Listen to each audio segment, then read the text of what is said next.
Fidelity Investments has finished first in J.D. Power's Internet Brokerage Customer Satisfaction Survey. Charles Schwab followed closely behind to fill the second slot on the list. Citibank came in dead last. E-Trade ranked second from the bottom in a long list of 13 firms. Investors gave online brokerages higher grades in this second survey. J.D. Power did the first one back in May of 1999. In our CE Close-Up series this week, we head to the West Coast to look at Off-Road Capital, a new kind of financial services company creating the first ever internet-based private capital marketplace. In the heart of San Francisco's financial district, Off-Road Capital has set up shop. First Business anchor Barton Eckert headed to the city by the bay to learn just what led Off-Road's founder and CEO, Stephen Pelletier, to take venture capital investing online. You know, I entered Harvard, I wanted to become a physicist, I think, and that didn't. Harvard's not a great place to become a physicist, at least there's a lot of sort of liberal arts things going on there. It was in the 70s, and so I entered in physics and ended up coming out with a degree in philosophy. And there's not a lot of, at least back in 1975, there weren't a lot of jobs for philosophers. And there still aren't. You know, probably still aren't. And I didn't really want to go back to graduate school immediately, so I sort of picked up programming as in high school, actually, at Phillips Andover.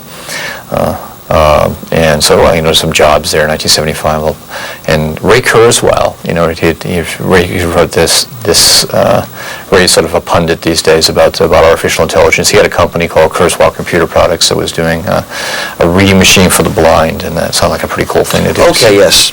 And so I ended up working on that and never looked back. Just stayed and got in the computer business, and this used to be in the old economy. That was a pretty fast growth kind of. That was high tech. Yeah, this is a little faster. Internet economy is a little faster still. What brought you here? Because you had some experience in working with Benchmark and working Intuit. Yeah, I was actually at Intuit. Scott Cook recruited me there in 1991 and moved me out to the West Coast from Boston, and that was, you know, Intuit's the makers of Quicken, the makers of TurboTax, and the makers of QuickBooks, and, you know, sort of more people using computers to do financial work than anything else I can think of, and so we got. And I ran product development there originally, and I got Intuit into the online services businesses. And in terms of we really had the idea then that, you know, if you look at computing, it was really used in the 60s and 70s to provide large organizations to do largely financial work, particularly the accounting systems, payroll systems, et cetera. And at Intuit, we succeeded in getting computers on the desks of lots of people to do personal financial work, and the idea was then connect them up to the, you know, so my computer is connected to the bank's computer, or my computer is connected to my broker's computer. So the great equalizer. And the internet really has been the medium to bring together the world financial system, which had all these large businesses, large banks, large brokerage firms connected together, and they've been for a while, but not the smaller investor, the smaller company. Stephen Pelletier's concept was pre-internet as we all now know it. Tomorrow in our CEO Close-Up, more on cyber venture investing. First Business anchor Barton Eckert will speak with Off-Road Capital's Stephen Pelletier about people with a net worth of at least $1 million who until now were shut out by all the big guys in the investment arena. On the First Business Sports page this morning, the NBA and the NHL playoffs and a whole lot more of your sports action. Here with all that news is All News Channel's Wally Langfellow. Well, after dominating games 1 and 2 in Los Angeles, the Lakers were looking to put the Kings out of their misery Sunday as they travel to Sacramento for Game 3. Did not happen. Kings get a big game out of Petar Stojakovic. 3 of his 19 points here. Kings led by 1. Tony Delk comes up with the 11 points off the bench. Kings win it final 99-91. The Lakers' lead in the series is now 2-1. In Toronto, the Knicks eliminate the Raptors in 3. Late in the second half, Allen Houston, 2 of his game-high 23 points. Larry Johnson hits a big three-pointer here late. Knicks win 87-80. They sweep the series. Hockey Sunday, Stars and Sharks in Dallas. Game 2. Only goal of the game belonged to Mike Modano here. Stars win it 1-0. They lead that series 2-0. And baseball Sunday, the Braves get their 13th straight win. They break an 8th inning 1-1 tie on this Javi Lopez 2-run single. They beat the Padres 7-4. Here now are all of Sunday scores.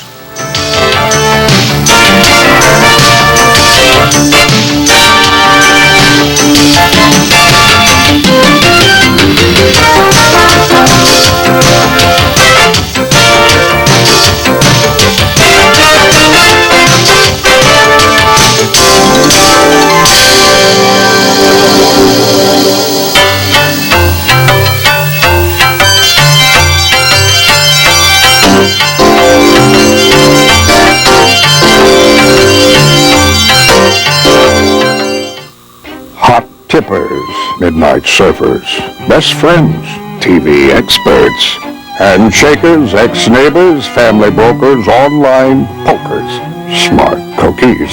Ask everyone. Then, before you invest, investigate at Morningstar.com, an oasis of unbiased analysis and expert insight, so you can sift through chatter and invest smarter. Morningstar.com, your first, second opinion.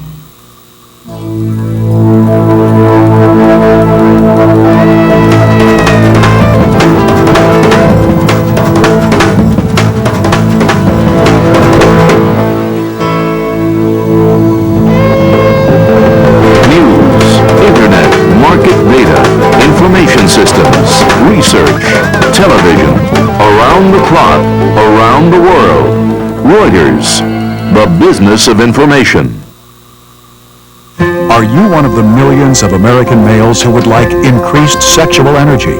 If you've been considering Viagra as a solution, consider something different.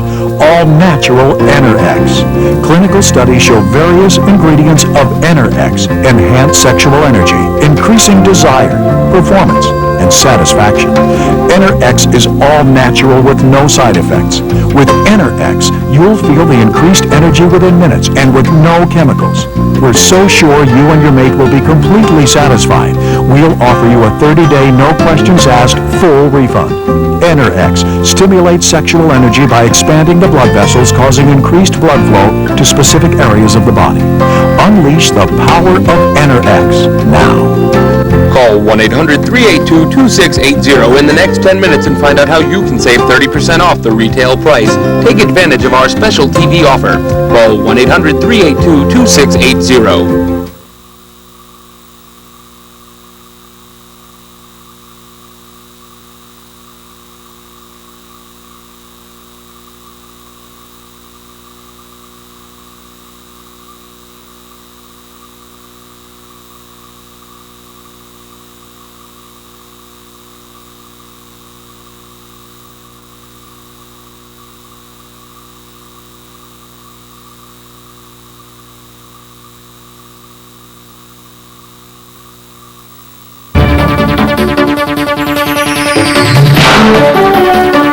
Taking a look now at today's business travel forecast for cities coast to coast.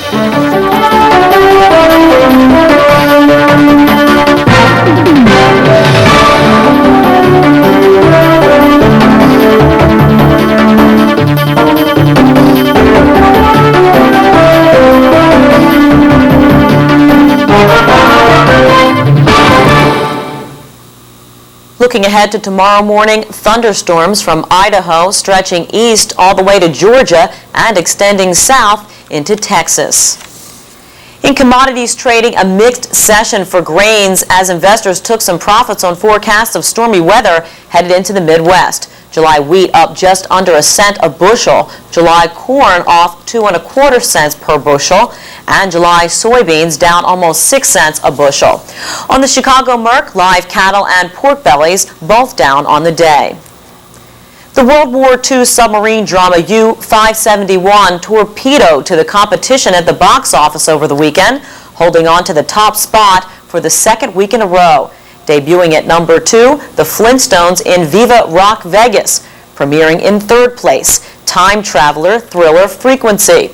Where the Heart Is opened at number 4, and Love and Basketball rounded out the top 5. In this morning's Technotainment report, PlayStation goes to Disney World, Sega relives Night of the Living Dead, an online lotto, and a new wireless web toy. First Business correspondent John Vincent reports. Here's a new service for information junkies with cell phones, Web Wireless Now. It's a free service that pumps stock numbers, weather forecasts, sports scores, and other information into your cell phone.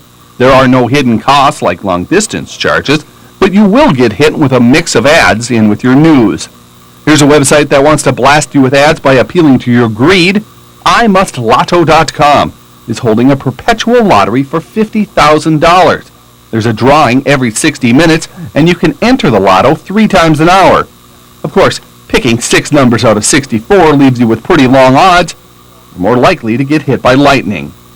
The odds are good that this game, Zombie Revenge, will be a hit for the Sega Dreamcast. Besides the fact it's a proven success at video arcades worldwide, Zombie Revenge has those excellent Dreamcast graphics, a compelling storyline, even if the dialogue is a little stiff.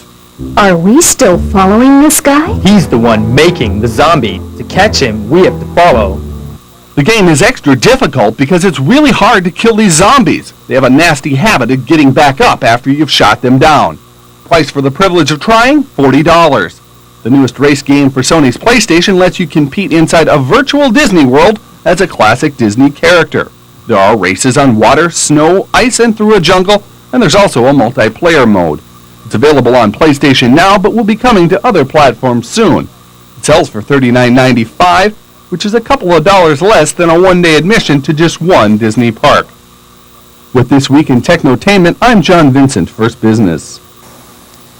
And for all of us here on the First Business News Team, I'm Trish McShane in Washington. Thanks for joining us. We'll see you tomorrow morning.